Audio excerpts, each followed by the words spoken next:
அனைவருக்கும் என்னுடைய பணிவான இனிய மாலை வணக்கம். ஏன் ஃபோன் சார்?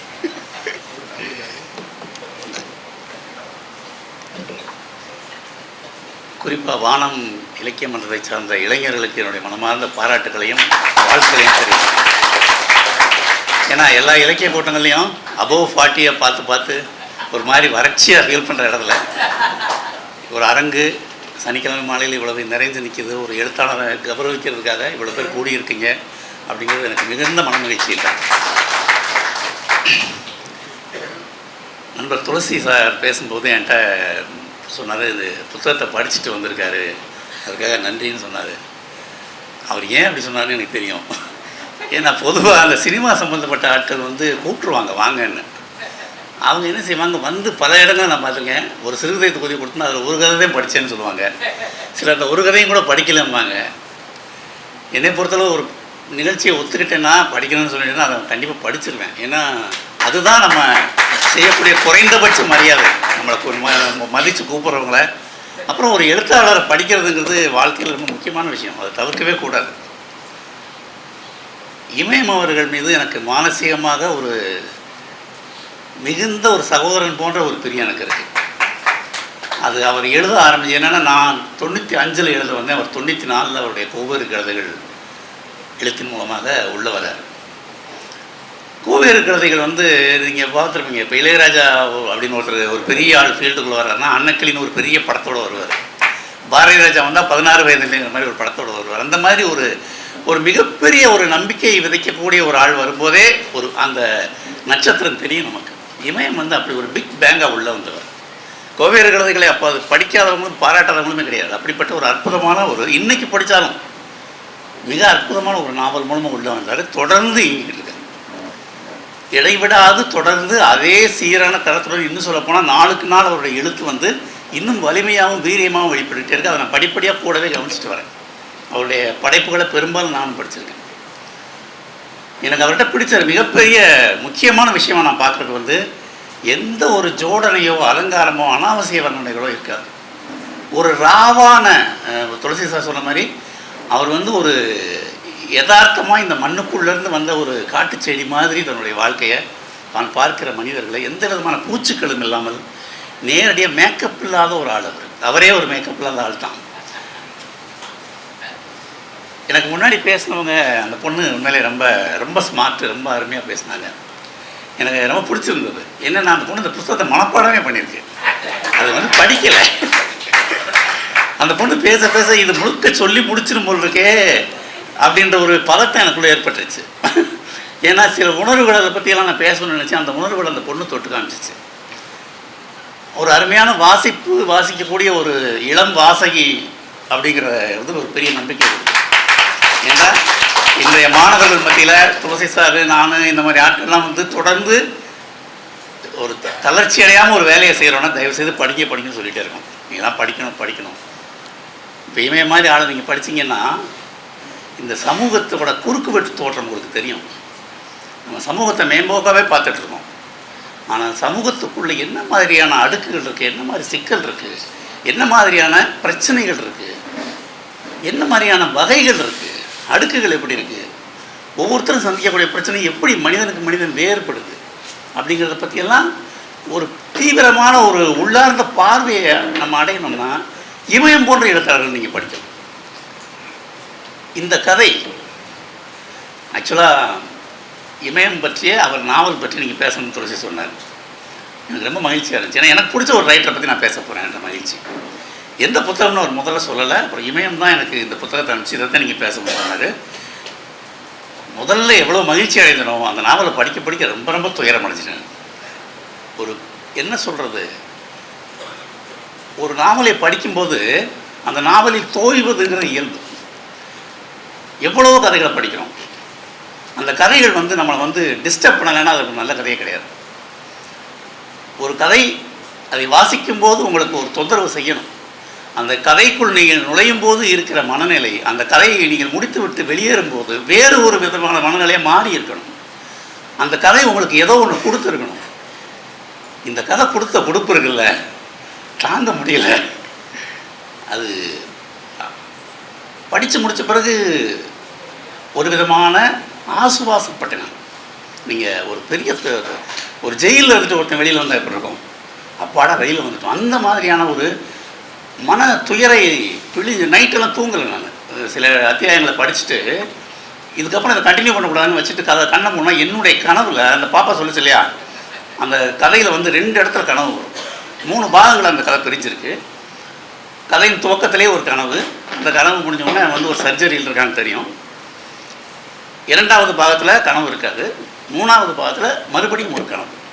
இந்த கதை ஒரு பெரிய ஒரு மருத்துவமனை அனுபவத்தில் 3 மிக பெரும் பிரிவுகளை வந்து சொல்லுது. ரொம்ப ரொம்ப டீட்டெயிலாக சொல்லுது. சில எழுத்தாளர்கள் இருக்காங்க, அவங்க வந்து ரொம்ப நுட்பமாக ஒவ்வொரு இதையும் இணுக்க விவரிப்பாங்க. மேம்போக்கான விவரணை இருக்காது. இந்த ஹாலை பற்றி விவரிக்கிறதுனா இந்த ஹாலில் எத்தனை சேர் இருக்குது, அதனுடைய அமைப்பு என்ன, அதனுடைய ஒளி அமைப்பு என்ன, ஏசி எவ்வளோ டெம்பரேச்சர் இருக்குது, எத்தனை விதமான மனிதர்கள் உட்காந்துருக்காங்கன்னு அவ்வளோ டீட்டெயிலாக ஒரு ஃபோட்டோகிராஃபி மாதிரி சொல்லக்கூடிய எழுத்தாளர் இருக்காங்க. இமயமுடைய விவரணைகள் அந்த மாதிரியான விவரணைகள் எனக்கு ரொம்ப ஆச்சரியமாக இருந்தது. ஏன்னா இந்த கதை முழுக்க அந்த நோயாளி பையனுடைய பார்வையில் சொல்லப்படும்.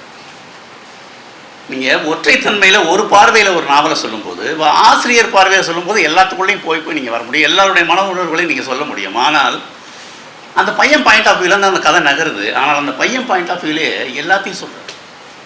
அந்த பையனுடைய அப்பா எப்படிப்பட்டவர், அம்மா எப்படிப்பட்டவங்க, அந்த போயிட்டு வர அந்த மெடிக்கல் ஷாப் ஆள் எப்படிப்பட்டவர், மாமா எப்படிப்பட்டவர், இவங்களுக்கு வீடு கொடுத்தவர் எப்படிப்பட்டவர்னு ஒவ்வொருத்தரை பற்றியும் அந்த பையன் பார்வையிலே எனக்கு 100% உணர்த்துறார். அவர் இந்த உணர்த்துறது இருக்கு இல்லையா, ஒரு நாவல் படிக்கிறது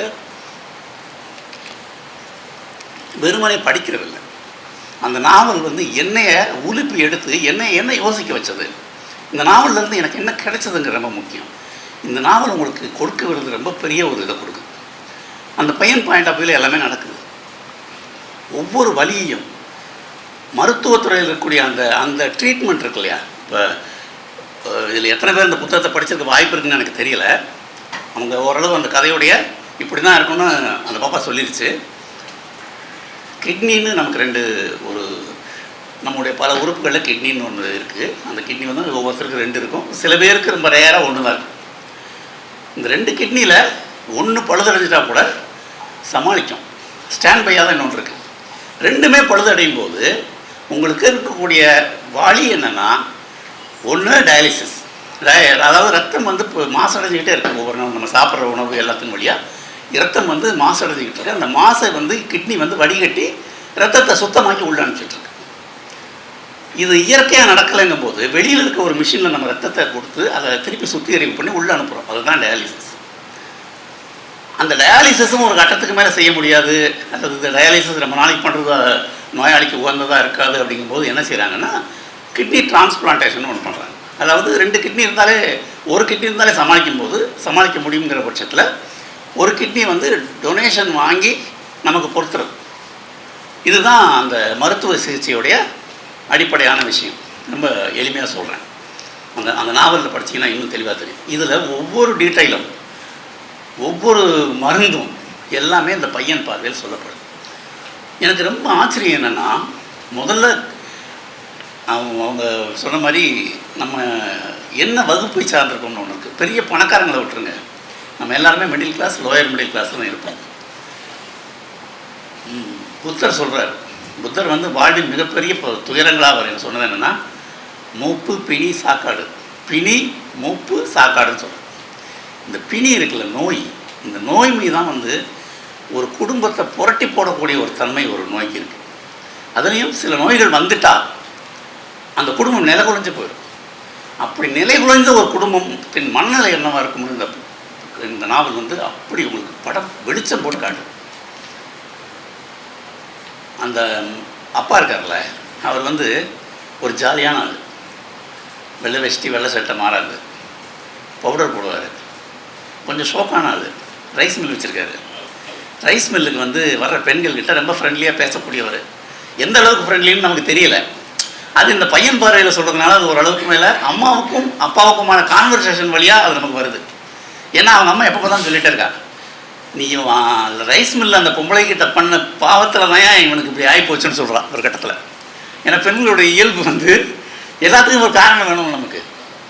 நீ இப்படி என் பையன் இப்படி ஆனதுக்கு காரணம் வந்து நீ ஆடின ஆட்டுன அப்படின்னு அவன் சொல்கிறான். அப்படிப்பட்ட ஒரு அப்பா பையன்கிட்ட என்ன பேசுவார்னா, பொதுவாக அவங்களுக்கு தெரியும் அப்பாக்கள் வந்து பையன்கிட்ட ஒரு அளவு தானே பேசுவாங்க. இந்த அப்பா என்ன பேசுவார்னா, என்னப்பா ஸ்கூலுக்கு போயிட்டியா, எப்போ வந்த, சாப்பிட்டியா, இந்த மூணுமே அவர் பேசியிருக்காரு. அது வரைக்கும் இந்த பையன்கிட்ட அவர் அவ்வளோதான் பேசியிருக்காரு. ஆனால் அந்த பையன் மேலே அவர் உயிரையே வச்சுருக்காரு. ரொம்ப குறைச்சலாக பேசுகிற அப்பன் பையன் மேலே அவ்வளோ ஒரு பிரியமாக இருப்பான். இந்த பையனுக்கு அப்பா மேலே அன்பு இருக்குது. பாத்ரூமுக்கு அப்பா கூட்டு போனால் கூசுறான், இதை மாமா கூட்டு போயிருக்கலாமே, அம்மா கூட்டு போயிருக்கலாமேன்னு. அப்பா மேலே மிகப்பெரிய அன்பு இவனுக்கு இருக்குது, அப்பாவுக்கு இவன் மேலே மிகப்பெரிய அன்பு இருக்குது. சொத்தெல்லாம் விற்று கூட என் பிள்ளை உசுறுதான் முக்கியம்னு ஒரு பல இடங்களில் சொல்கிறார். அப்படிப்பட்ட அப்பா நம்ம சொன்ன மாதிரி காய்ச்சல் வந்தவுடனே நேராக போய் டோலோ 650 வாங்கி போகிறதுன்னு நம்ம பழக்கம் மெடிக்கல் ஷாப்பில். அவரும் பாவம் 2-3 நாள் மாத்திரையை கொடுத்துட்டு அப்புறம் தான் ஆஸ்பத்திரிக்கு அனுப்புகிறாங்க, போகிறாங்க, வர்றாங்க. அவருடைய இன்னொரு இயல்புன்னு சொல்கிறாங்க, அப்பாவோட இயல்பு. அவர் என்னவா இருக்காருன்னா, அவர் ஒரு பரபரப்பான ஆள். அதாவது வீட்டிலேருந்து ஒரு இடத்துல நிலையாக உட்கார மாட்டார். சக்கரை காலம் இருக்குது. இங்கே ஒரு 5 நிமிஷம் இருப்பார், டக்குன்னு கிளம்பி பரபரன்னு கிளம்பி ரைஸ் மில் போவார். சரி, ரைஸ் மில்லையாவது போய் உட்காந்துருப்பாருன்னா அங்கே ஒரு 10 நிமிஷம் தான், பரபரன்னு கிளம்பி டீ கடைக்கு வந்துடுவார். டீ கடையிலையாவது உட்காந்துருப்பாருன்னா இல்லை அங்கேருந்து ஒரு 10 நிமிஷம் கிளம்பிடுவார். எங்கேயுமே ஒரு 10 நிமிஷம் மேலே தரிக்காத ஒரு ஆள். அவருக்கு ஏதாவது உடம்பு சரியில்லைன்னா ஆஸ்பத்திரிக்கு போக மாட்டார். மாத்திரை போய் திருப்பி அந்த சிவா அண்ணன் போய் மாத்திரை வாங்கி சாப்பிடுவார். ஏங்க ஆஸ்பத்திரிக்கு போகலன்னு கேட்டால், அங்கே போய் மனுஷன் ஏன் அங்கே போய் காவ காக்கிறது, ஆஸ்பத்திரிக்கு மனுஷன் போவானா அப்படின்னு கேட்ட ஒரு அப்பா அந்த ஆஸ்பத்திரியே கிடையாது. அது மட்டும் இல்லை, வேஷ்டி சட்டையெல்லாம் வெள்ளை வேட்டி சட்டை போடுற ஆள் அழுக்கு வேட்டியை கட்டிட்டு தலை கலைஞ்சு தினமும் சேவ் பண்ணி பவுடர் போடுற ஆள் சேவ் பண்ணாமல் ஒரு பிச்சைக்கார மாதிரி இருக்கிறத இந்த பையன் பார்வையாக சொல்கிறேன். பையனுக்கு இவன் ஒரு பெரிய பெயின் அனுபவிச்சுக்கிட்டு இருக்கான். இவனுடைய பெயின் அனுபவிச்சுக்கிட்ட இவன் தன்னை சுற்றி இருக்கவங்களை பார்க்குறான். என் பொருட்டு என் அப்பா இவ்வளவு வேதனைப்பட வேண்டியிருக்கேன், என் பொருட்டு என் அம்மா இவ்வளோ வேதனைப்பட. அம்மா எப்படிப்பட்டவங்களா இருக்காங்கன்னா, எல்லாம் நம்ம தினமும் பார்க்குற மனிதர்கள் தான் இமயத்துடைய பாத்திரங்கள். அந்த அம்மா அவங்க ஒரு சராசரியான அம்மா தான். அவங்க என்னென்னா, பையன் மேலே ரொம்ப பிரியமாக இருக்கக்கூடிய, கணவன் மேலே அந்த கம்ப்ளைண்ட்ஸோடு கூடிய ஆனால் பிரியமாக இருக்கக்கூடிய அப்படி ஒரு அம்மா தான். சாப்பிடுன்னு சொல்கிற அம்மா தான். என் பிள்ளைக்கு ஒரு வாய் தண்ணி குடிக்க முடியலன்ற துயரத்தில் உட்காந்துருக்காங்க. அது மட்டும் இல்லை, பையனை பார்க்குறது தவிர்க்கிறாங்க. எங்கே தண்ணி கேட்டுருவானாலும் பதறாங்க அவங்க. ஏன்னா தண்ணி இதுக்கு மேலே நீ கொடுக்கக்கூடாது, டயாலிசிஸ் பண்ணும்போது இதுக்கு மேலே தண்ணி குடிக்கக்கூடாது. எவ்வளோ தண்ணி குடிக்கிற, எவ்வளோ சிறுநீர் வெளியேறுது, இதை குறிச்சிக்கிட்டே இருக்கணும். இந்த மாதிரியான படிக்காத ஒரு அம்மா இந்த ஆஸ்பத்திரி நடைமுறைகளுக்கு பழகிக்கிட்டு அதை கடைப்பிடிச்சிக்கிட்டு அதை செஞ்சுக்கிட்டு, அதுவும் ஹேண்ட் வாஷ் பண்ணுறது. நீங்கள் நம்மளாம் வீட்டில் கை கழுவுறதே கிடையாது. கொரோனா வரதுக்கு முன்னாடி நம்ம கை கழுவுனதே எனக்கு ஞாபகம் இல்லை. சாப்பிடும்போது பேருக்கு கை கழுவோம், பல பேர் இலையிலேயே கை கழுவோம் இல்லையா. இந்த அம்மா ஏன்னா இதில் என்னென்னா தொற்று அடிக்கடி ஏற்படுறோம். அதனால் ஒவ்வொரு முறையும் ஹேண்ட் வாஷ் பண்ணணும். இந்த ஹேண்ட் வாஷ் பண்ணுறதுக்கு அந்த அம்மா பழகிக்குது. இவனை கொண்டுட்டு போய் எல்லாத்தையும் அந்த அம்மா கற்றுக்குது. எல்லாமே இந்த பையனுடைய வியூவில் தான் சொல்கிறார். ஒவ்வொரு படிநிலையிலையும் அந்த குடும்பம் என்னவா மாறுது, உருக்குலையுது அப்படின்னு நமக்கு தெரியும். ஒரு இடத்துல சொல்கிறாங்க, ஆப்ரேஷன் பண்ணணும், எவ்வளோ செலவாகும், நான் பெரிய அமௌண்ட் சொல்கிறேன். அப்போ சொல்கிறாரு, இந்த காப்பீட்டு திட்டம் ஒன்று இருக்கே, அது இருக்குது அவங்களுக்குன்னா. இல்லை, ஏன்னா அதுக்கு எலிஜிபிலிட்டி இல்லை. எத்தனை ஏக்கர், 6 ஏக்கர் இருந்தால் தான் சிறு விவசாயின்னு சொல்லுவாங்க. எனக்கு 8 ஏக்கர் இருக்குது. இப்படி தெரிஞ்சால் நான் அந்த 2 ஏக்கரை முதலே விற்று தொலைச்சிருப்பேன் அப்படின்னு ஒரு பொருள். நீங்கள் இது நோய், அது ஒரு பக்கம் போய்கிட்டே இருக்குது. இன்னொரு பக்கம் நம்ம சமூகம் என்ன விதமாக மாறி இருக்குது அப்படிங்கிறதையும் சொல்லிக்கிட்டே இருக்கு. அதாவது இந்த கதையில் நல்லவங்களும் வர்றாங்க, நல்லவங்களும் இருக்காங்க. ஆனால் இந்த சிஸ்டம் இருக்குல்ல, இந்த சிஸ்டம் நம்மளை எப்படி உருக்குலைக்குது அப்படிங்கிறத சொல்கிறாங்க.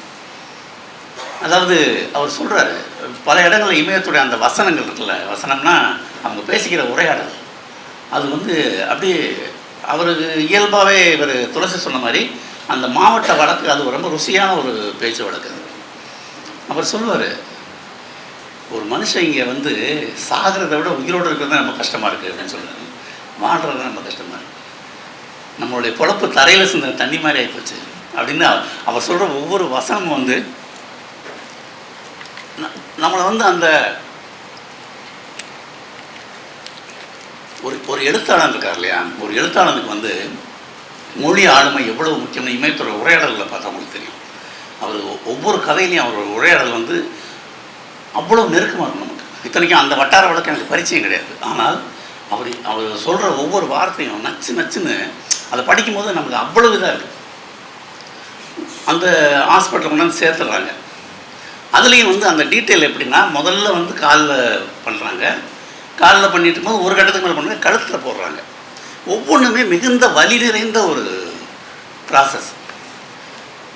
இதில் என்னென்னா, இவங்க அந்த ஹாஸ்பிட்டல் இந்த நோய் வரும்போது இவங்களுக்கு அந்த நோயை பற்றி எந்த ஒரு சிறு தகவல் கூட தெரியாது.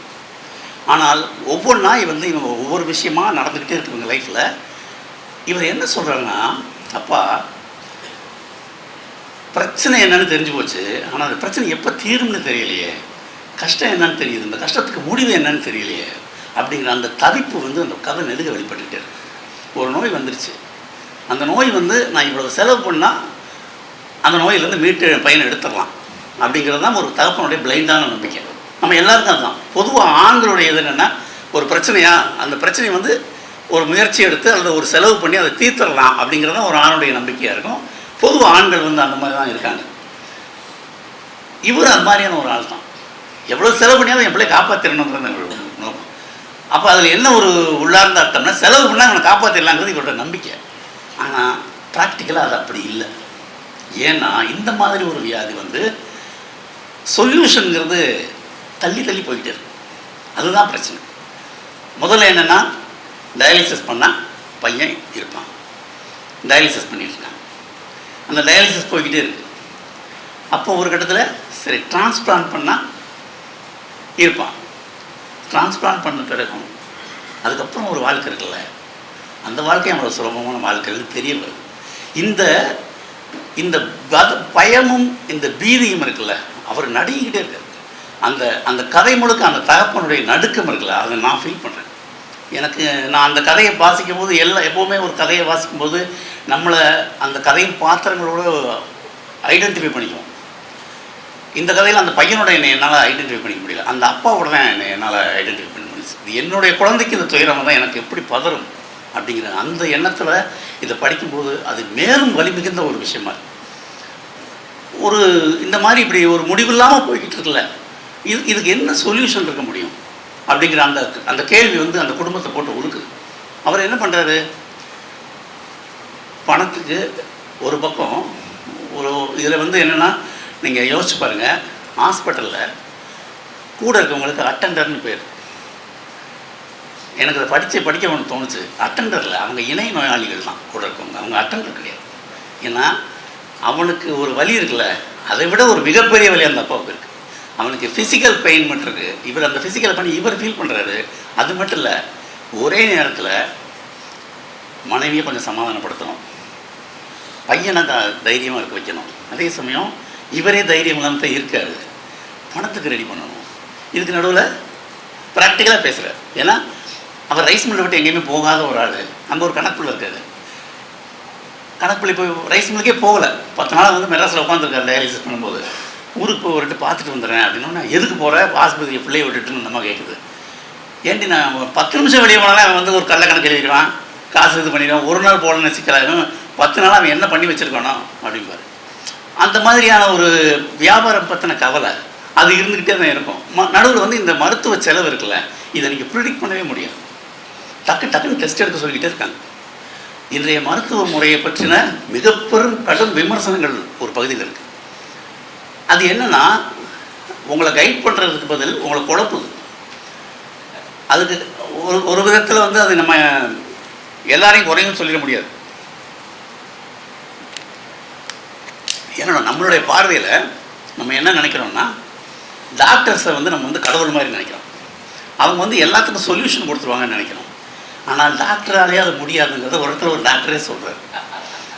நான் கடவுள் கிடையாதுயா, என்ன மேக்ஸிமம் பாசிபிலிட்டி என்னவோ அதைத்தான் என்னால் செய்ய முடியும். அந்த இடத்துல வந்து யாரையும் குறை சொல்லவே முடியல. நம்ம ஒரு தெரிஞ்சோ தெரியாமலோ ஒரு பெரிய சிஸ்டத்துக்குள்ளே மாட்டிகிட்டு இருக்கோம். நோயை சரி பண்ணுவதற்கான ஹாஸ்பிட்டல் ப்ராசஸ் வந்து மிகப்பெரிய ஒரு வேதனையை கொடுக்கறதா இருக்குது. அது அந்த நோயின் தன்மையை பொறுத்து. இப்போ கேன்சர் மாதிரி, இந்த கிட்னி ஃபெயிலியர் மாதிரியான நோய்கள் வந்து அந்த நோயை விட கொடுமையான விஷயம் அந்த ப்ராசஸ். ஏன்னா முதல்ல வந்து இதில் வந்து கிரியாட்டின் லெவல் இதுன்னு சொல்கிறாங்க, டயாலிசிஸ் பண்ணுறாங்க, பண்ணிகிட்டே இருக்காங்க. இவர் என்ன நினைக்கிறாருன்னா, டயாலிசிஸ்னால் ஒன்று தானே, இதை பண்ணிட்டா சரியாயிடும் அப்படின்னு நினச்சிட்டு இருக்காரு. இல்லை, இது பண்ணணுங்கும் போது முதல் முறை கேட்குற எவ்வளோ நாளைக்கு இருக்கிற வரைக்கும் எப்படி யோசிச்சு பாருங்க. அந்த பையனுக்கு +1 படிக்கிறான். ஒரு மனிதனுடைய வாழ்க்கையில் ப்ரெஷியஸானது, இன்னும் சொல்லப்போனால் நம்மளால் உண்மையிலே வாழ்கிறது அந்த பருவத்தில் மட்டும் நம்ம உண்மையிலே வாழ்கிறோம். ஒரு கட்டத்துக்கு அப்புறம் வந்து அதை நினைவு வந்துக்கிட்டானே வாழ்கிறோம். இன்டென்ஸ் லிவிங்கிறது ஒரு 25-30 வயசு வரைக்கும் தான். அதுக்கப்புறம் வந்து நம்ம பல்வேறு ஆக்குபேஷன் மூளையில் ஏதோ யோசிச்சுக்கிட்டு ஏதோ இருக்கோமே தவிர்த்து நடக்கிற எல்லாத்தையும் அந்தந்த நிமிடங்களில் வாழுகிற அந்த அனுபவங்கிறது அந்த வயதுக்கு உரிய அனுபவம். அந்த வயதில் ஒரு பையன் ஹாஸ்பிட்டலில் படுத்து கிடக்கான் 24 மணி நேரம். நான் யோசிச்சு பாருங்கள். அவனுடைய அந்த பையனுடைய மனநிலையும் ரொம்ப அற்புதமாக இருக்குது. ஏன்னா படுக்கையில் படுத்துருக்க ஒருத்தர் எல்லாம் நினைக்க முடியும். திருப்பி அதுவும் ஸ்க்ரீன் எடுத்து விட்டுறாங்க, கண்ணை மூடுறான், கனவு வருது, அப்புறம் வந்து சத்தங்கள் கேட்குது. நம்ம ஒரு குறிப்பிட்ட நாளைக்கு அப்புறம் அந்த ஐசியூவில் வந்து எல்லாமே க்ளோஸ்டு. அந்த வார்டு மாற்றி வந்து அந்த ஜன்னல் வழியாக வந்து வெளியில் ஒரு மரத்தை பார்க்கும்போது அவனுக்கு ஒரு மிகப்பெரிய ரிலீஃபாக இருக்குது. நீங்கள் வெளியில் இருக்க வரைக்கும் உங்களுக்கு வந்து நம்ம எவ்வளோ ஒரு நல்ல வாழ்க்கை வாழ்ந்துருக்குன்னு தெரியாது. ஹாஸ்பிட்டலுக்கு போனப்போ தான் தெரியும் நம்ம எவ்வளவு நாள் நல்லா வாழ்ந்துருக்கோம். கமல்ஹாசன் ஒரு வசனம் எழுதியிருப்பார், சந்தோஷம்னா என்னென்னு அதை அனுபவிக்கும் போது நமக்கு தெரியறது இல்லைங்க அப்படின்னு. அது எனக்கு ரொம்ப மனசில் நிற்கிற ஒரு வசனம். ஏன்னா இந்த நோய் வராதவங்களாம் ரொம்ப சந்தோஷமாக இருக்கும்னு நம்ம நினச்சிக்கணும் இந்த கதையை படிக்கும்போது. ஏனென்றால் இந்த கதையை படிக்கும்போது இந்த நோய் எனக்கே வந்த மாதிரி எனக்கு ஒரு ஃபீலிங் வருது. அப்போ நான் ஒரு கிஃப்டடான வாழ்க்கையை வாழ்ந்துக்கிட்டு இருக்கேன். ஏன்னா எனக்கு கிட்னி நல்லா இருக்குது அப்படிங்கிற ஒரு எண்ணம் எனக்கு வருது. அந்த மாதிரி ஒரு பெரிய அதிர்வு இந்த புத்தகம் எனக்கு ஏற்படுத்திடுச்சு. அப்போ அந்த பையன் நினச்சி பார்க்குறான். அந்த பையன் வந்து ஊருக்கு போனவுடனே நான் சைக்கிள் எடுத்துகிட்டு என் ஊரில் இருக்க அந்த குளத்தை சுற்றணும், என் பக்கத்து ஊருக்கு போகணும், அந்த ஸ்கூலை போய் பார்க்கணும். அதனால வரைக்கும் அவன் பார்த்துட்டு இருந்தான். அது வரைக்கும் அவனுக்கு அதனுடைய அருமை தெரியலை. 4 செவத்துக்குள்ளே உட்காந்துருக்கும் போது அவனுக்கு தெரியுது. அவனுடைய மன உணர்வுகளை அவ்வளோ அற்புதமாக எழுதியிருக்காரு இமயம். உண்மையிலேயே எனக்கு படிக்க கதைக்குள்ளே நம்ம தோய்ந்து போகிறது ஒரு பக்கம்னாலும், எழுத்தாளர் ஒருத்தர் வந்து இதை இந்த அளவுக்கு இந்த கதையை இவ்வளவு விரிவாக இவ்வளவு தகவல்களையும் சொல்லி எழுதுறதுங்கிறது வந்து என்ன மாதிரி அப்சர்வேஷன் அது உண்மையிலே பிரமிப்பான ஒரு விஷயம். அது வந்து இமயம் போன்ற எழுத்தாளர்களுக்கு அது இயல்பாகவே வரப்பெற்றதா அல்லது தொடர்ந்து எழுதி அந்த இடத்துக்கு வந்துட்டாரான்னு தெரியல. அந்த மாதிரி எழுதியிருக்கார். அந்த மாத்திரை போடுறதுலேருந்து அந்த நர்ஸு வர்றது, அவங்களுடைய அணுகுமுறை, ஒவ்வொரு நர்ஸும் ஒவ்வொரு மாதிரி.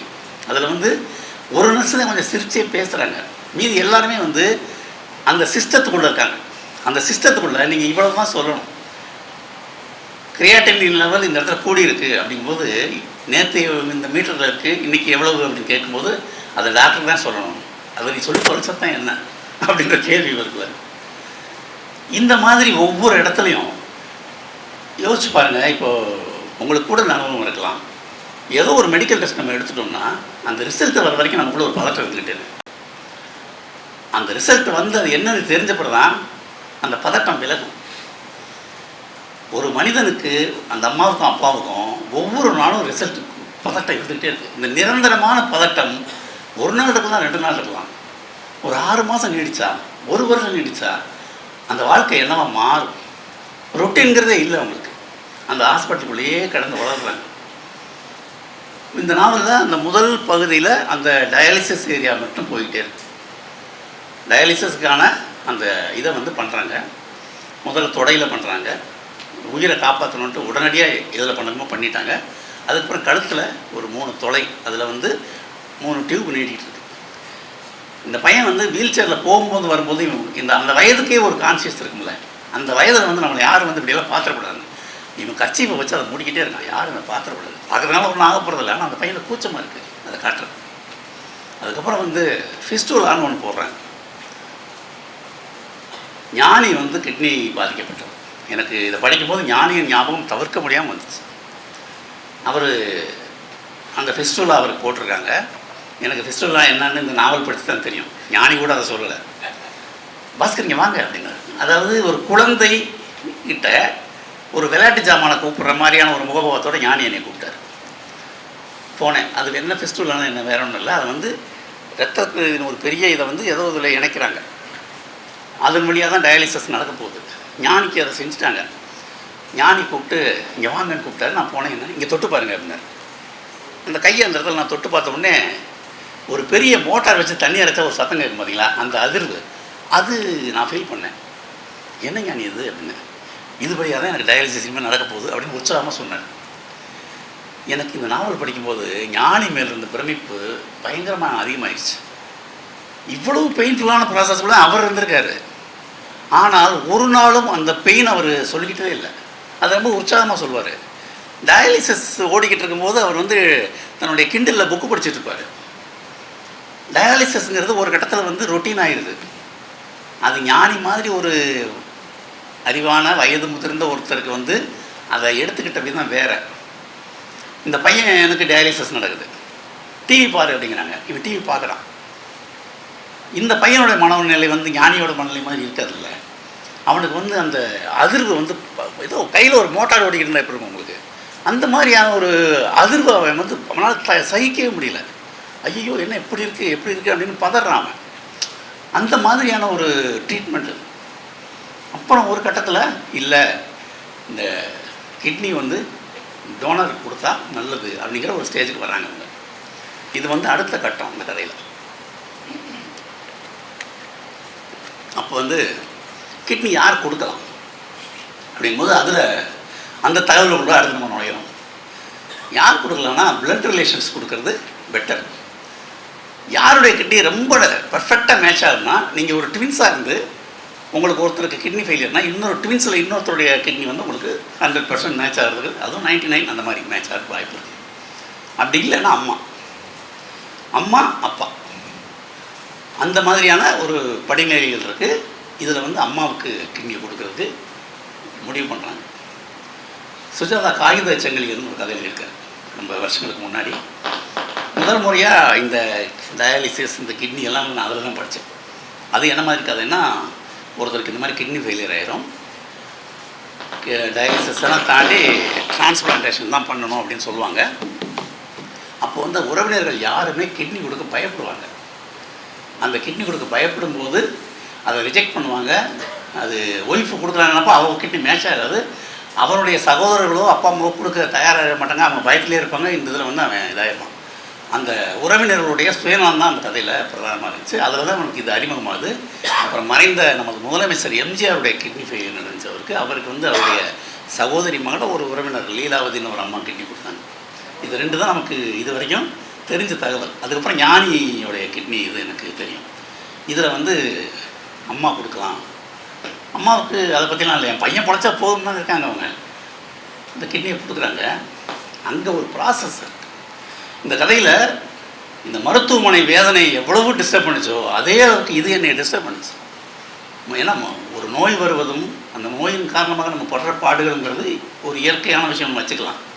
ஆனால் நம்மளுடைய சிஸ்டம் உருவாக்கி வச்சுருக்க செயற்கையான வேதனைகள் இருக்குல்ல மனுஷனுக்கு, அது ஒரு ஏரியா அது ரொம்ப அற்புதமாக சொல்லப்படுது.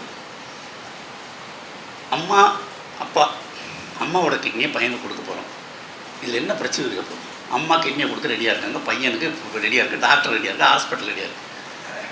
அந்த கவுன்சிலர் கூப்பிட்றாங்க. கூப்பிட்டு போய் உங்கள் ஊரில் தாசில்தார்கிட்டையும் அப்புறம் ஒரு ஜட்ஜு முன்னாடியும் நீங்கள் ஒரு சர்டிஃபிகேட் வாங்கிட்டு வரணும், ஒரு அஃபிடவிட் வாங்கிட்டு வரணும்.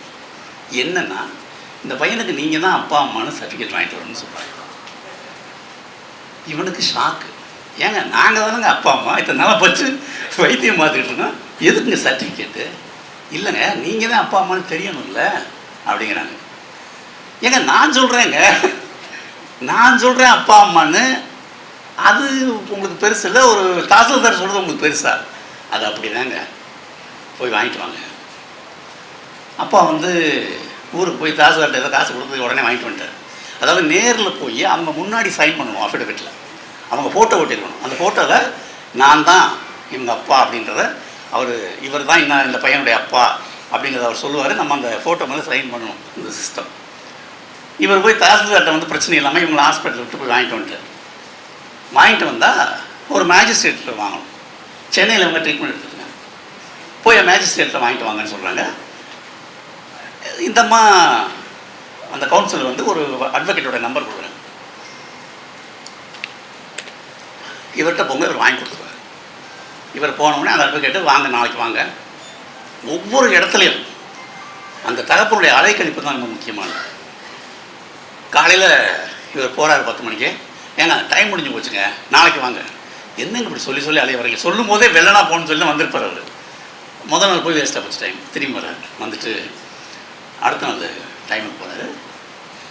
ஜட்ஜு வர்றாரு. ஜட்ஜிட்ட போய் அவர் சொல்கிறார், இந்த மாதிரி அஃபிடேவிட் கொடுக்கணும். அவர் சொல்கிறாரு, இது அவங்க ஊர் கோர்ட்டில் தான் வாங்கணும், இங்கே எதுக்கு வாங்கணும்? இல்லை சார், ரொட்டீனாக இங்கே தான் சார் வாங்குகிறோம், நிறைய வாங்கி கொடுங்க. இல்லை அதெல்லாம் கொடுக்கூடாது, அவங்க ஊரில் போய் அவங்க ஊர் கோர்ட்டில் வாங்கிட்டு வாங்க. இவர் ரொம்ப டென்ஷனாக இருக்குது. சார் இவர் நிறைய வாங்கி கொடுத்துருக்காரு. இந்த மாதிரி வந்து கேட்டு பார்க்குறாரு, எவ்வளோ கெஞ்சி பார்க்குறாரு. அந்த ஜட்ஜு நோன்ட்டார். வந்து சொல்கிறாரு இவர் அப்பாட்ட, உங்கள் ஊர் கோர்ட்டில் தான் வாங்கணுன்னு. என்னங்க இது 2 நாள் ஆகி போச்சு. இப்போ என்னங்க இது சாதாரண விஷயம். அதே அவர் சொல்கிறார், ஏங்க தாசில்தார் சர்டிஃபிகேட் இருக்குது, இவங்க தான் அப்பா அம்மான்றது தாசில்தார் சர்டிஃபிகேட் பண்ணியிருக்காரு, நீங்கள் வாங்க கொடுக்கலாங்க. இல்லை கொடுக்க முடியாதுன்றார். சரின்னு உடனே அம்மா சொல்கிறாங்க, என் தம்பி ஒருத்தன் அங்கே அட்வொகேட்டாக இருக்கான், அவன்கிட்ட படம் ஒரே நாள் வாங்கி கொடுத்துருவேன், நம்ம ஊர் தானே. சரி உள்ளூரில் ஈஸியாக நடந்தது. உள்ளூருக்கு வர்றாங்க. உள்ளூரில் வந்து அங்கே இருக்க கோர்ட்டுக்கு போகிறாங்க. அவர் அந்த இவங்களுடைய சொந்தக்காரர் தான் அவர், அந்த வக்கீல். அவர் வந்து என்ன பண்ணுறாரு, வாங்க நான் உடனே வாங்கி கொடுத்துறேன் அப்படின்ட்டு அந்த தாசில்தாருடைய அந்த அஃபிடவிட், அந்த டாக்குமெண்ட்ஸு, ஆதார் கார்டு எல்லாத்தையும் எடுத்துகிட்டு போய் அந்த ஜட்ஜுக்கிட்ட கொடுக்குறாரு. அந்த ஜட்ஜு வாங்கி பார்க்குறாரு. வாங்கி பார்த்துட்டு என்ன சொல்கிறதுன்னா, ஓகே போலீஸ் ஸ்டேஷனில் போய் ஒரு என்கொயரி முடித்து அவங்ககிட்ட இருந்து எழுதி வாங்கிட்டு வாங்க, நான் கொடுத்துறேன். அப்போ அந்த அட்வொகேட் சொல்கிறாரு, சார் என்ன சார் இது, இவங்க என்னுடைய இவங்க கிளையண்ட் இல்லை சார், இவங்க என்னுடைய சிஸ்டர், இவங்க இந்த அம்மா. எனக்கு தெரியும், நான் இங்கே வந்து 10 வருஷமாக இந்த கோர்ட்டில் கிரிமினல் லாயராக ப்ராக்டிஸ் பண்ணிகிட்ருக்கேன், நீங்கள் போடுங்க சார். இல்லை அதெல்லாம் கிடையாது, நீங்கள் போய் அங்கே போய் வாங்கிட்டு வாங்க. அவருக்கு டென்ஷன் ஆகுது. ஏன்னா அவர் வந்து 15 வருஷமாக அங்கே ப்ராக்டிஸ் பண்ணிட்டுருக்காரு. என்னுடைய தங்கச்சின்னு சொல்கிறாரு. சார் அவர் சொல்கிறாரு, சார் தாசில்தார் சர்டிஃபிகேட் பண்ணியிருக்காரு, இவங்க தான் இவங்க இந்த பையனோட அப்பா அம்மான்னு. அவன் வந்து டயாலிசிஸ் பேஷண்ட் சார், சின்ன பையன் சார், நிறையாவது பாருங்கள் சார். நான் அந்த ஜட்ஜ் சொல்கிறாரு, இல்லை நீங்கள் வந்து ரெவன்யூ டிபார்ட்மெண்ட்லாம் நீங்கள் எப்படி கையெழுத்து வாங்குவீங்கன்னு எனக்கு தெரியும் அப்படின்னு நக்கலை சிரிக்கிறார். சிரிச்சுட்டு எதுக்கு அவசியம் என்கொயரி போகணுமா, ஏன் நாள் டிலே ஆகிட்டு இருக்கு.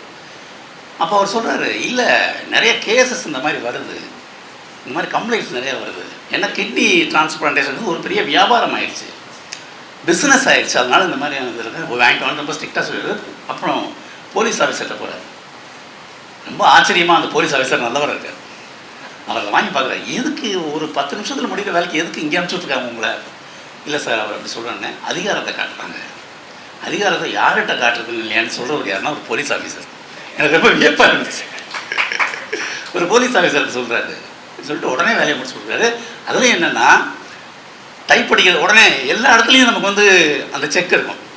டைப் படிக்கிறதுக்கு ஆள் இல்லைன்னு அந்த எடுத்து சொல்கிறாரு. அது டைப் படிச்சு கொடுத்து இப்போ ஆள் இல்லை.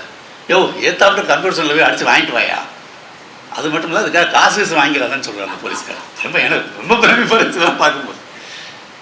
அப்போ இவர் சொல்கிறார், எங்கள் அப்பா என்ன அவர் அந்த இவங்க வந்து இந்த அப்ளிகேஷனை ஃபில் பண்ணுறதுக்காக முதல்ல வந்து உங்களை ஒருத்தர் வீடு வாடகைக்கிறது, அதாவது டயாலிசிஸ் பண்ணிவிட்டு டிரான்ஸ்பிளான்டேஷன் போது இவங்க வந்து ஒரு வீடு எடுத்து தங்கியிருப்பாங்க. அந்த வீட்டு ஓனர் தான் இதை வந்து இது பண்ணுவார். அப்போ ஒரு பார்ப்பார், எதுக்கு இந்த சர்டிஃபிகேட்னு, நாங்கள் தான் அப்பா அம்மான்னு வாங்கிட்டு வர சொல்கிறாங்க. அவர் தான் அந்த அப்ளிகேஷனை ஃபில் பண்ணுவார். இவங்களுக்கு அப்ளிகேஷன் கூட ஃபில் பண்ண தெரியாது. இந்த பேரண்ட்ஸ் ஃபில் பண்ணும்போது அவர் சொல்லுவார், கிணத்துக்குள்ளே கிடக்கிறவங்க நீங்கள் தூக்கி விடணும்னு நினைக்கிறாங்களா, இல்லை கிணத்துலேயே மண்ணை மூடி உங்களை புதைக்கணும்னு நினைக்கிறாங்களா அப்படின்னு சொல்லுவார். ஏன்னா அவங்க அந்தளவுக்கு பெயின் அனுபவிச்சுட்ருக்காங்க. ஸோ இவர் அந்த கையெழுத்தை வாங்கிட்டு வரும்போது அந்த இதை பார்க்கும்போது சொல்கிறாரு, அந்த வரி வந்து என்னை ரொம்ப தாக்குச்சு. லஞ்சம் வாங்காதவனை விட லஞ்சம் வாங்குறவனை விட லஞ்சம் வாங்காதவன் தான் அயோக்கியனாக இருக்காங்க. லஞ்சம் வாங்குகிறவனை விட லஞ்சம் வாங்காதவன் தான் யோக்கியனாக இருக்கான். சாரி தப்பாக சொல்கிறேன், லஞ்சம் வாங்குகிறவனை விட லஞ்சம் வாங்காதவன் தான் அயோக்கியனாக இருக்கான். அதாவது லஞ்சம் வாங்குறவன் கூட காரியத்தை முடிச்சு கொடுத்துட்றான். இந்த லஞ்சம் வாங்காதவன் வந்து ஒரு மனித உணர்வே இல்லாமல் அலைய விடுறான் பாருங்கள். அப்பாவுக்கு வந்து பையனுக்கு இப்படி இருக்கேங்கிற கவலை ஒரு பக்கம், அது தவிர அவருடைய இயல்புக்கு இது முற்றிலும் மாறான ஒன்று. அவர் எங்கேயுமே வெயிட் பண்ணுற ஆளே கிடையாது, படப்படன்னு போய் வர்ற ஆள், ஒவ்வொன்றுக்கும் நிற்க வேண்டியிருக்கு. ஒரு அப்போ சொல்கிறாரு, என்னடா ஊர் இது, நகைக்கடைக்கு போனாலும் கூட்டம், துணி கடைக்கு போனாலும் கூட்டம், ஆஸ்பத்திரிக்கு வந்தால் இங்கேயும் இவ்வளோ கூட்டம் இருக்கடா அப்படிங்கிறாரு. ஏன்னா வரிசையாக நிற்கிது, வீல் சேராக நிற்கிது உள்ள. ஏன்னா அவ்வளவு கிட்னி பேஷண்ட்ஸ் வராங்க, அவ்வளவு டயாலிசிஸ், அவ்வளவு டிரான்ஸ்பிளான்டேஷன் நடந்துட்டு. எனக்கு இந்த பகுதி இருக்குல்ல, இதுதான் நம்ம ரொம்ப டிஸ்கஸ் பண்ண வேண்டிய ஒரு விஷயம்னு எனக்கு தோணும். அதாவது நோய்ங்கிறது ஒரு பெரிய ஈவில் நமக்கு. ஆனால் அதை விட ஒரு பெரிய ஈவிலாக நம்ம சிஸ்டத்தில் இருக்கக்கூடிய இந்த சிக்கல்கள் இருக்குது பார்த்தீங்களா, அதுக்கும் ஒரு காரணம் சொல்கிறாங்க. என்னென்னா கிட்னி வந்து வியாபாரம் ஆகுது. ஏன்னா அதில் இன்னொன்று இருக்குது, கெடாவர் அப்படின்னு ஒன்று இருக்குது. அதாவது இறந்து போன ஒருத்தர் அவங்களுடைய கிட்னி எடுத்து வைக்கிறது, அதுக்கு வந்து நீங்கள் வெயிட்டிங்கில் இருக்கணும் அப்படிங்கிற மாதிரி ஒரு சிஸ்டம் இருக்குது. அதில் வந்து மேட்ச் ஆகுறது ரொம்ப கஷ்டம். இந்த டீட்டெயிலெலாம் வந்து ரொம்ப தெளிவாக இந்த நாவலில் சொல்லப்பட்டிருக்கு. இந்த சிஸ்டம் வந்து ஏன் இவ்வளவு இவங்களை அலைய விடுதுன்னா, இது ஒரு பிஸ்னஸாக மாறணும் தான். ஏன்னா கிட்னியை விலைக்கு விற்கிற ஒரு இது இருக்குல்ல, ஒரு பெருங்கோடீஸ்வரனுக்கு கிட்னி பிரச்சனைனா அவன் எவ்வளோ லட்சம் செலவழிச்சு வேணாலும், எவ்வளோ கோடி செலவழிச்சு வேணாலும் ஒரு கிட்னியை வாங்குறதுக்கு முயற்சி பண்ணுறான்ல. அப்போ அதை தடுக்கிறதுக்கு இவ்வளோ பிரச்சனைகள், இந்த மாதிரியான தடைகள் ஏற்படுத்தப்பட்டிருக்கு சட்ட ரீதியாக. ஆனால் இது யாரை பாதிக்குதுன்னா, ஒருபோதும் அந்த பணக்காரனை பாதிக்கிறது இல்லை. இந்த மாதிரி காட்டை விற்று தோட்டத்தை விற்று பையனுக்கு ட்ரீட்மெண்ட் பண்ணுற ஆளை வந்து இப்படி அலைய விடுது. ஸோ நம்ம எவ்வளோ ஒரு சிக்கல், அது ஒரு விஷ வயத்துக்குள்ளே நம்ம சிக்கிட்டு இருக்கோம் பாருங்க. நம்ம வந்து எவ்வளவு தான் தாங்கிறது, ஒரு மனிதன் எவ்வளோ தான் தாங்க முடியும். அப்போ தான் அவருக்கு தோணுது, இந்த பையன் வந்து இவ்வளோ கஷ்டப்பட்டு இருக்கிறானே, என் பையன் எல்லாம் இவ்வளோ பிரச்சனைகள் நடுவில் அடி மனசில் ஒன்று ஓடிக்கிட்டு இருக்கு பார்த்தீங்களா, அப்பாவுக்கும் அம்மாவுக்கும். நம்ம பிள்ளை இவ்வளோ கஷ்டப்படுது, குழந்தை அழுத நம்மளால் தாங்க முடியாது. ஒரு +2 படிக்கிற பையன், +1 படிக்கிற பையன், +2 போக வேண்டிய பையன் ஹாஸ்பிட்டலில் உட்காந்து ஒவ்வொரு நேரமும் ஊசி, மருந்து, அறுவை சிகிச்சை அப்படின்னு அந்த பெயினை அனுபவிக்கிறது இருக்குல்ல. அதில் சில இடங்கள்லாம் வந்து படிக்காமல் கடந்து போயிட்டால் பரவாயில்லன்னு தோணும். அதாவது அவன் டாய்லெட் போகிறதுக்கு படுற கஷ்டம், அறுவை சிகிச்சை பண்ணிட்டு அவன் போயிட்டு அந்த ரெஸ்ட் ரூமில் போய் உட்காரும்போது ஏற்படக்கூடிய பெயின், அதெல்லாம் வந்து படிக்கும்போது ரொம்ப ரொம்ப தொந்தரவு தரக்கூடியதாக இருக்குது. அதை படிச்சுட்டு அடுத்த பகுதிக்கு வந்தால் நம்ம சமூகம் இந்த மாதிரி ஒரு சிஸ்டத்தை போட்டு ஏங்கிக்கிட்டு இருக்கு அப்படிங்கிற அந்த ஒரு பெயின் அதை விட அதிகமாக இருக்குது. இதை தாண்டி வந்து வாழ்க்கை ஓடி தான் ஆகணும். அவர் என்ன நடந்தாலும் சரி பையனை காப்பாற்றணுங்கிற அந்த மாதிரி நிலைமை இருக்கார். தோட்டத்தை விற்றுட்டாரு, எதை விட்டாரு, அம்மா அப்பப்போ கேட்பாங்க செலவுக்கு என்ன பண்ணுறீங்க, அது எதுக்கு உனக்கு அப்படின்றார். அப்புறம் சொல்கிறாரு காட்டை வித்தரலான் இருக்கேன். இந்த ஒரு மாமா ஒருத்தர் வர்றாரு. இவர் இதுக்கு நடுவில் குடும்ப உறவுகளுடைய அந்த ஊடாட்டம் இருக்குல்ல, அதுவும் ரொம்ப அழகாக சொல்லப்பட்டிருக்கு. இந்த நாவல் வந்து ரொம்ப ட்ரையாகவும் இல்லை. ஏன்னா இதில் ஒரு மாமா வருவார். இவர் அப்பாவுடைய தன்மை என்னென்னா, எப்போ பார்த்தாலும் பொண்டாட்டியையும் பொண்டாட்டியோட அம்மாவையும் மச்சனையும் கிண்டல் பண்ணுறது தான். அவங்க பேசிக்கிற இயல்பான உரையாடல்ங்கிறதே வந்து டீசிங் தான். பொண்டாட்டியை டீஸ் பண்ணுறது தான் இயல்பான உரையாடலே. அதில் அந்த மாமா வந்து ரொம்ப சைலண்ட்டாக வந்து என்ன ஹெல்ப் பண்ணணுமோ அதை பண்ணுறாரு. அப்புறம் ஒவ்வொரு முறையும் வர்றதுக்கு கார் எடுத்துகிட்டு வர்றது, அதுக்கான செலவு, போய் வர்றது, அலைச்சல் அப்படின்ட்டு இது ஒவ்வொன்றும் அப்படியே டீட்டெயிலாக போகும். அப்புறம் அந்த டிரான்ஸ்பிளான்டேஷனுங்கிற ஒன்றுக்கு இந்த இவ்வளோ சிஸ்டத்தினதில் வாங்கி கொடுத்து ஓகே ஆகுது. அப்போ வந்து ஒரு முக்கியமான ஒரு டெஸ்ட் இருக்குது. என்ன டெஸ்ட்டுன்னா, அந்த கிட்னியோட செல்ஸ் மேட்ச் ஆகும். மொத்தம் 18 டெஸ்ட்டு அதை எடுக்க சொல்கிறாங்க. இந்த 18 டெஸ்ட்டும் ஓகே ஆனால் தான் டிரான்ஸ்பிளான்ட் பண்ண முடியும். இவங்க வந்து மனதளவில் அறுவை சிகிச்சை நடந்து நம்ம பையன் சரியாயிருவான்ற இடத்துக்கு வந்த பிறகு அந்த கவுன்சிலர் என்ன சொல்கிறாங்கன்னா, இந்த 18 டெஸ்ட்டில் 1-2 ரிஜெக்ட் ஆனால் கூட பண்ண முடியாதுங்க போது இடிஞ்சு விழுந்துறாங்க 2 பேர். யோசிச்சு பாருங்கள், இது எல்லாமே ஒவ்வொன்றா ரிவீல் ஆகுது. நம்ம முதல்ல சொன்ன மாதிரி ஒரே தடவையில் இவ்வளோ ஒரு என்னம்மா மொத்தமாக ஒரே குண்டாக போட, தினமும் ஒரு குண்டு போடுறேம்மா அப்படிம்பாரு நம்ம அந்த பொம்பளைகிட்ட. தினமும் ஒரு குண்டை போட்டால் நான் எப்படிம்மா தாங்கிறது? ஆனால் தினம் ஒரு குண்டு தான் அவங்க போடுவாங்க, வேறு வழி இல்லை. ஒரே குண்டா போட்டால் நீ பிள்ளை போட்டு போயிடுவேன். ஒவ்வொரு குண்டாக தான் போடுவாங்க. அது என்னென்னா அது ப்ரோட்டோக்கால், அது ப்ரொசீஜர். இந்த 18 சிஸ்டர், ஏன்னா அது அப்படி தவறாக இருந்து பண்ணால் ஆப்ரேஷன் ஃபெயிலியர் ஆகிடும். அப்போ வந்து அந்த ஒவ்வொரு டெஸ்ட்டுக்கும் போகிறது இருக்குல்ல, ஒவ்வொரு டெஸ்ட்டுக்கும் ஒரு டாக்டர்கிட்ட போகணும். அந்த டாக்டர் வந்து அதை வந்து பார்ப்பார். அவர் என்ன பண்ணுவார்னா, இந்த ஸ்கேனை போய் எடுத்துகிட்டு வாங்கன்னு சொல்லுவார். போகிறதையும் சொல்லுவார்.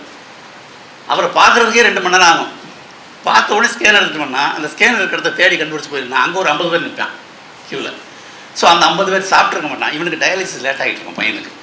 அதாவது டயாலிசிஸ் முடிச்சுட்டு போனால் லேட் ஆகிடும்ட்டு, டயாலிசிஸ் அப்புறம் பண்ணிக்கலாம், முதல்ல இந்த டெஸ்ட்டு ரிசல்ட்டை வாங்கிட்டு வரலான்னு வந்தால் இங்கே வெயிட் பண்ண வேண்டியிருக்கு. ஐயோ பையனுக்கு டயாலிசிஸ் பண்ணி பதட்டம். அந்த மன போராட்டம் இருக்குது பாருங்கள், அந்த அவ்வளோ பெயினாக இருக்குது படிக்கும்போது.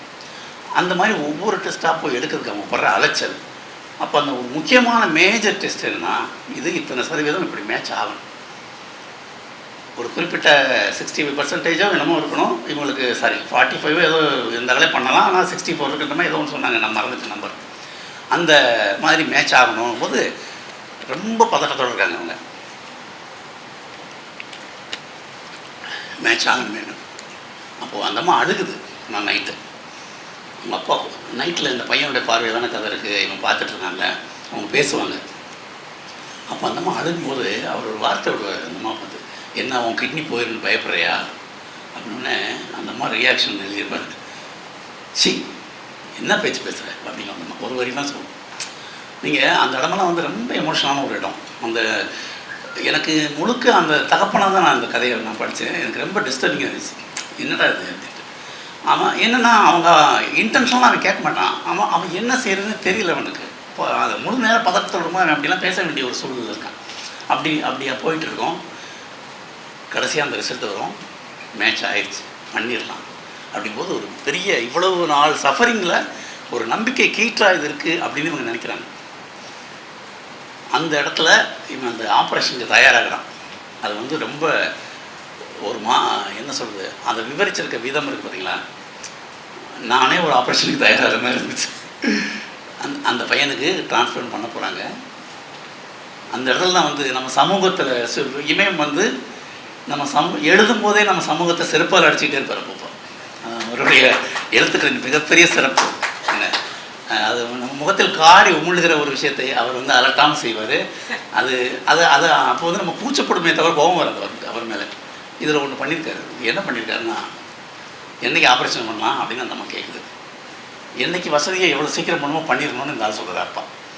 அப்போ அவங்க அம்மா சொல்லுவாங்க, இல்லை நல்ல நாள் பார்த்தேன் செய்யணும் அப்படின்றாங்க. நல்ல நாளா? ஆமாம், நல்லது ஒன்று இருக்குல்ல, தப்பாயிடும்ல, முகூர்த்த நாள் பார்த்தேன் செய்யணும்னு அந்த மாதிரி சொல்லுது. சொன்னோடனே சாமின்னு ஒரு இளவு இருந்தால் எதுக்கடி இவ்வளோ பெரிய இளவு நடக்குது அப்படின்னு கத்துறது. இளவுங்கிற ஒரு கருமாந்திரம் இருந்தால் ஏன்டி இந்த இளவெல்லாம் நம்ம நாட்டில் நடக்குது அப்படி அதை படிக்கும்போது அப்படியே சிலிர்த்துச்சு எனக்கு. ஏன்னா இன்னமும் இந்த சமூகம் இதெல்லாம் நம்பிட்டு இருக்கு. அதாவது இவ்வளோ பெரிய துயரம், இவ்வளோ பெரிய இதுனாலும் ஏதோ ஒரு பற்றுக்கோடு தேவைப்படுது. எவ்வளோ பெரிய விஞ்ஞானம் வந்து வளர்ந்து இந்த பையனை அவன் அன்றைக்கே செத்துருப்பான். அந்த கிட்னி விழுந்து முதல் நாள் காய்ச்சல் விழுந்து ஃபிட்ஸ் வந்த போதே அவன் செத்துருப்பான். அந்த பையனை இவ்வளோ தள்ளி தள்ளி தள்ளி தள்ளி கொண்டு வந்து டிரான்ஸ்பிளான்டேஷன்ற இடத்துல நிப்பாட்டியிருக்கிறது விஞ்ஞானம். அந்த விஞ்ஞானத்தின் உச்சம் வந்து டிரான்ஸ்பிளான்டேஷன் வந்து பண்ண போகிறாங்க. அந்தம்மா வந்து நல்ல நாள் பார்க்கணும், முகூர்த்த நேரம் பார்க்கணுங்குது. அந்தம்மா மட்டும் பார்க்கல, வேறு வழியில் பொண்டாட்டி சொல்லும்போது சரி ஓகே, ஒருவேளை தப்பாகி போச்சுன்னா நீ முகூர்த்த நாளில் பண்ணியிருந்தால் நல்லா இருந்திருக்கு, இல்லை தப்பாகி போச்சுன்னு சொல்லிடுவாங்கல்ல. அந்த பயத்தில் தானே எல்லாமே இயங்குது. அதனால் இவர் சரின்னுறாரு. அன்றைக்கி டேட்டு குறிச்சாச்சு, நல்ல நாள் பார்த்து முகூர்த்த நாள் பார்த்து டேட்டு குறித்து போனால் 50 பேர் நிற்கிறாங்க. எதுக்கு? சர்ஜரிக்கு, டிரான்ஸ்பிளான்டேஷனுக்கு. என்னங்க இவ்வளோ கூட்டமாக இருக்குது? ஆமாங்க, நீங்கள் முகூர்த்த நாள் வெள்ளிக்கிழமை நல்ல நாள், அதனால தான் இவ்வளோ கூட்டம். நம்ம சமூகத்தின் மீது நம்மளுடைய மூடத்தனமான இந்த நம்பிக்கைகள் மேலே இதை விட ஒரு கூர்மையான விமர்சனம் இருக்க முடியுமா? வெள்ளிக்கிழமை நல்ல நாள் முகூர்த்தம்னு என்ன கல்யாணம் பண்ண போகிறீங்க நீங்கள்? கல்யாணத்துக்கே அது தேவையில்லைன்றதானே யோசிச்சு பார்த்தா நமக்கு தோன்ற விஷயம். ஏன்னா நீங்கள் எல்லா கல்யாணத்தையும் அப்படி தான் பண்ணுறோம். ஃபெயிலியராகிற கல்யாணம் இருக்குது, அல்பாயுசில் போகிற புருஷன் இருக்கான், அல்பாயுசில் போகிற பொண்டாட்டி இருக்கா, எல்லா தப்பும் நடந்துட்டு தான் இருக்குது. இருந்தாலும் அந்த முகூர்த்தங்கிறவனை இன்னும் நம்பிக்கிட்டே இருக்கும்ல. இன்னும் இந்த வெள்ளிக்கிழமை நல்ல நாள், ராகு காலயமாக கண்டோம், 100 பேர் மொத்தமாக சாகுறான். ஒரு பெரிய நிலநடுக்கம் வந்து ஊரே உள்ளே போயிடுது. ஒவ்வொருத்தருக்கும் தனித்தனி ராசி, தனித்தனி நட்சத்திரம் தான். இவ்வளவு இருக்குல்ல, இருந்தாலும் நம்புகிறோம்ல. ஆப்ரேஷன் பண்ணி கிட்னி டிரான்ஸ்பிளான்டேஷனுக்கு கூட்டமாக்கிறாங்க. கேட்டால் வெள்ளிக்கிழமை முகூர்த்த நாளுங்கிறாங்க. என்ன சொல்கிறது? ஆப்ரேஷன் பண்ணிட்டான், கிட்னி டிரான்ஸ்பிளேஷன் அந்த முகூர்த்த நாளில் நல்லபடியாக நடந்து முடிஞ்சிருச்சு. முடிஞ்சு அவன் ரெக்கவர் ஆகுறான். டாக்டர் சொல்கிறாரு, அந்த இடமெல்லாம் ரொம்ப நல்லா இருக்குது. அதாவது இமயமே அந்த சர்ஜரி பண்ண மாதிரி அதை எழுதியிருக்காரு. ஏன்னா ஒரு பெரிய ஒரு கனவு, அந்த கனவு முடிஞ்சு ஒரு ஆள் வந்து ஒரு புகைப்படலுக்கு நடுவில் நின்றுட்டு தம்பின்னு கூப்பிட்றான், எங்கேருந்தோ கேட்குது. ஒரு அனஸ்தீஷியாவுடைய பாதிப்பில் இருக்கிற ஒருத்தன் விழிக்கும் போது என்ன உணர்வானோ அதை அவர் எழுதியிருக்கார். அதுக்கப்புறம் எங்கே இருந்தோ ஒரு குரல் வருது, தம்பி உனக்கு நல்லாயிருச்சு, உனக்கு ஆப்ரேஷன் நல்லபடியாக முடிஞ்சிருச்சுன்னு அவர் சொல்கிறாரு. அவன் மெல்ல மெல்ல ரெக்கவர் ஆகிறான். அப்புறம் மெதுவாக அப்புறம் அம்மாவை தேடுறான். ஏன்னா அம்மாவுக்கு சர்ஜரி நடந்திருக்கு. அம்மா வந்து வேறு ஒரு ரூமில் இருக்காங்க. இவன் அப்பாவை பார்க்குறான். எல்லாருமே வந்து கவச உடை அணிஞ்சு தான் இருக்காங்க. ஏன்னா இதாகிடக்கூடாதுல்ல, இன்ஃபெக்ஷன் ஆகிடக்கூடாதுல்ல. தள்ளி தள்ளி நின்று பார்த்துட்டு போகிறாங்க. யாரும் இவன் கிட்ட நின்று பேசுகிறதில்ல, தள்ளி நின்று பேசுகிறாங்க. எல்லாமே இவன் பார்த்துக்கிட்டே இருக்கான். சரியாயிடுச்சு, எல்லாம் முடிஞ்சிருச்சு. அடுத்து என்ன நடக்கணும்? சந்தோஷமாக வீட்டுக்கு போகணும்ல. ஆனால் அது நடக்கலை. துன்பம் வந்து அதுதான் அவர் அந்த இடத்துல சொல்கிற வசனம். பிரச்சனை என்னன்னு தெரிஞ்சிச்சு, முடிவு எங்கேன்னு தெரியல. துன்பம் எதுன்னு தெரியுது, ஆனால் துன்பத்தினுடைய ஃபுல் ஸ்டாப் எங்கேன்னு தெரியல. கம்மாவாக போயிட்டுருக்கு. டிரான்ஸ்போர்ட்டேஷன் முடிஞ்சிருச்சு. டாக்டர் வந்து டெய்லி செக் பண்ணுறாரு. பண்ணிவிட்டு ஒவ்வொரு நாளும் அந்த கிரியாட்டினின்னு ஒரு லெவல் இருக்குது. கிட்னி ப்ராப்ளம் வந்தால் கிரியாட்டினின்றது அதிகபட்சம் 1 இருக்கலாம், 1.1 வரைக்கும் ஏதோ ஒரு சார் 1.4 அந்த ஸ்கேல். நிறைய இருக்குது. கிட்னி தானவங்களுக்கு நிறையா இருக்கும். இந்த பையனுக்கு சர்ஜரிக்கு அப்புறம் என்ன நடக்குதுன்னா கூடிக்கிட்டே இருக்குது, ஃப்ளக்சுவேஷனாக இருக்குது. இவங்க என்னென்னா டாக்டர் வந்து அப்போ பாயிண்ட் ஆஃப் வியூ இல்லைன்னா இவ்வளோ செலவு பண்ணிட்டோம், இவ்வளோ காட்டெல்லாம் விற்று சர்ஜரி முடிச்சிட்டோம், 2-3 நாளில் டிஸ்சார்ஜ் ஆகி வீட்டுக்கு போயிடலாங்கிற இதோட ஊருக்கு போய் என்ன பண்ணணுங்கிறத பற்றி யோசிச்சுட்டு இருக்கும்போது அவர் சொல்கிறார், டாக்டர் கொஞ்சம் பொறுங்க, கிரியாட்டின் லெவலில் கொஞ்சம் இதாக இருக்குன்னு அடுத்த குண்டு என்ன ஒரு குண்டு இல்லை தொடர்ந்து விழுந்துக்கிட்டே இருக்கு. என்ன சார் சொல்கிறீங்க? இல்லை என்னன்னு தெரியல, கொஞ்சம் வெயிட் பண்ணுங்கள், அடுத்த நாள் பார்ப்போம், நாளைக்கு பார்ப்போம், இப்போ இருக்கிறத விட கம்மியாகிட்டால் நீங்கள் போயிடலாம், இல்லாட்டி கொஞ்சம் வெயிட் பண்ணலாம். எத்தனை நாளைக்கு சார்னு கேட்குறாரு. இந்த கேள்வி அவர் அடிக்கடி கேட்குறாரு. இன்னும் எத்தனை நாளைக்கு பொறுங்க. டாக்டருக்கும் பதில் தெரியாது, அதுதான் பிரச்சனை. அந்த ரிசல்ட்டை பார்த்து அவர் சொல்ல முடியும். ஆனால் நம்ம டாக்டர் என்ன நினைக்கிறோம், கடவுள் தான் நினைக்கிறோம். அவர் இருங்க அப்படின்ற அடுத்த நாள் பார்த்தா அடுத்த நாளும் பிரச்சனை இருக்குது. ஒவ்வொரு நாளும் அந்த ரிசல்ட்டையும் என்னென்னா இவங்க பார்க்க முடியல. அவர் பார்த்து அவர் முகம் மாறதை வச்சு இவங்க பதறாங்க. அதெல்லாம் வந்து ரொம்ப ட்ராமாட்டிக்காக இருக்குது. அதாவது ட்ராமாட்டிக்னா செயற்கைன்னு சொல்ல, அந்த ரொம்ப உணர்வுபூர்வமாக இருக்குது. ஒரு ரிசல்ட்டை டாக்டர் பார்க்குறாருன்னா அவர் முகத்தவே பதட்டத்தோடு பார்த்துட்ருக்கோம். அவர் முகம் வாடுது, அவர் முகத்தில் ஒரு வித்தியாசமான ரியாக்ஷன். இவங்களுக்கு ஏதோ உள்ள டப்புன்னு அப்படியே உடையுது, இவங்களுக்குள்ள அப்படியே பதறாங்க. அவர் பார்த்துட்டு அடுத்த நாளும் இதாகிட்டு டக்குன்னு உடனே 2-3 டாக்டர் கூப்பிட்டு டிஸ்கஸ் பண்ணுறது. இவங்களுக்கு உயிரே இல்லை. என்னடா இதை பண்ணாமே இருந்துக்கலாமோ அப்படின்னு தோணும். என் பொண்டாட்டிக்கு கிட்னி போய் நான் காட்டை விற்று இதை பண்ணி இதுக்கப்புறமும் சரியாக வரலன்னா இது எதுக்கு நான் பண்ணணும், ஏன் இவ்வளோ கஷ்டப்படணுன்ற கேள்வி வரும்ல. ஒரு சராசரி மனிதனுக்கு வரக்கூடிய கேள்வி இதுதானே. பதறாரு இவர். அவர் வந்து சொல்கிறாரு, இல்லை இது வந்து ரொம்ப பயப்படலாம் வேண்டாம். என்னையா பயப்பட வேணாம்? இல்லை ஒரே ஒரு பயாப்சி எடுத்து பார்க்கணும். ஐயோ அதுக்கு இன்னொரு ஆப்ரேஷன் பண்ணணுமா? ஏன்னா பயாப்சிங்கிறது அதில் ஒரு சின்ன தசை துணுக்கு எடுத்து லேபில் கொடுத்து டெஸ்ட் பண்ணுறது. இன்னொரு ஆப்ரேஷன் இல்லை அது நீடில் போட்டு பண்ணிடுவோம், கொஞ்சம் பதட்டாமல் இருங்க அப்படின்றாங்க. பயாப்சி எடுக்கணுன்றாங்க. அப்போ சொல்கிறாரு, அப்போ அவ்வளோதானா? அப்போ வந்து அது வரைக்கும் அப்பப்போ கொந்தளிச்சுக்கிட்டு இருந்தவர் உடஞ்சிடுறாரு. அந்த இடத்துல உடஞ்சி டாக்டர் காலில் விழுந்து அழுகிறார். சொல்லிடுங்கய்யா, எனக்கு என் பையனுக்கு என்ன ஆகும் அப்படின்னு சொல்லிடுங்க, சரியாயிருவானா, எப்படியாவது அவனை காப்பாற்றி கொடுங்க, இதிலேருந்து என்னை விடுதலை பண்ணுங்கன்ற மாதிரி காலில் விழுந்து அழுகிறாரு. அப்போ டாக்டர் சொல்கிறாரு, அவர் டாக்டருக்கே ஒரு மாதிரியா இருக்குது, ஒன்றும் ஆகாதுங்க, ஒன்றும் ஆகாது. பையன்கிட்ட வருவார், இந்த பாரு பையன், அவர் சொல்கிறார், நீங்கள் பண்ணுற இதில் வந்து பையன் பயந்துட போகிறான், பையனை பயப்படுத்துறீங்க. பையன்கிட்ட சொல்கிறார், உனக்கு ஒன்றும் இல்லை, நீ தண்ணி கம்மியாக குடிச்சிருப்ப.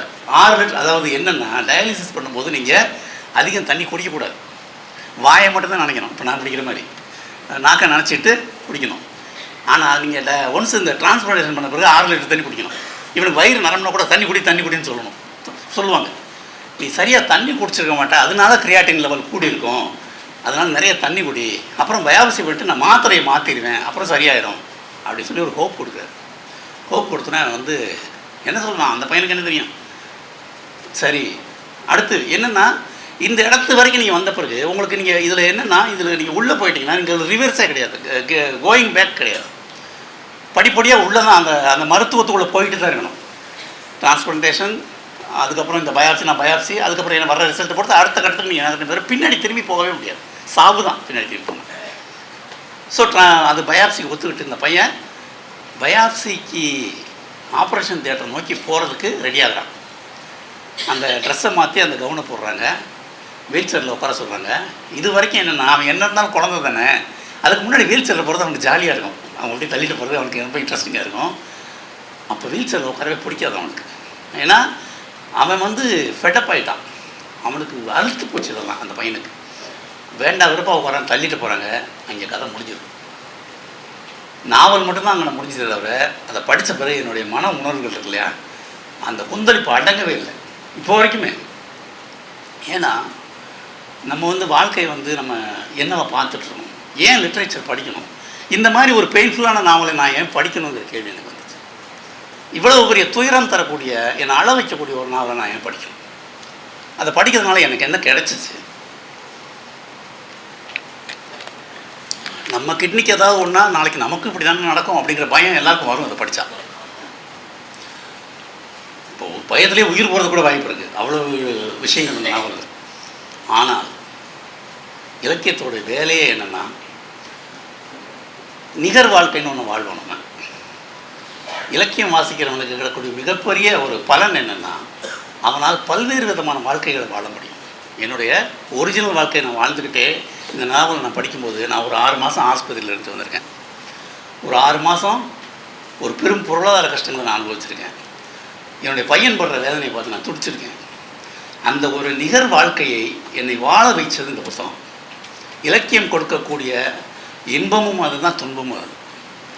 நீங்கள் வந்து ஒரு ஒரு வேறொரு லைஃப்பை, அந்த லைஃப் கொடுக்கக்கூடிய செறிவான அனுபவத்தை, இப்போ இமயம் வந்து ஏதோ ஒரு இதில் இது எழுதியிருக்காரு, அந்த அனுபவத்தை அப்படியே எனக்கு பரிசாக கொடுத்துருக்காருன்னு நான் சொல்கிறேன். ஏன்னா இதை படித்த உடனே வாழ்க்கையை பற்றிய பார்வையே மாறும் உங்களுக்கு. நாம் எவ்வளோ ஒரு ப்ரிவிலேஜான ஒரு வாழ்க்கையை வாழ்ந்துக்கிட்டு இருக்கோம். ஒரு இடத்துல ஒரு டைலாக் சொல்கிறார், மனுஷனாக பிறந்தா போலீஸ் ஸ்டேஷன், கோர்ட்டு, ஆஸ்பத்திரி, இந்த 3 இடத்துக்கு போகாமல் இருந்தான், அவன் தாண்டா வாழ்க்கை வாழ்ந்தான். இந்த 3 இடத்துக்கு போனால் வாழ்க்கை நரகம் தான் சொல்லுவான். அவன் வந்து பெயின்லேருந்து சொல்கிறான்.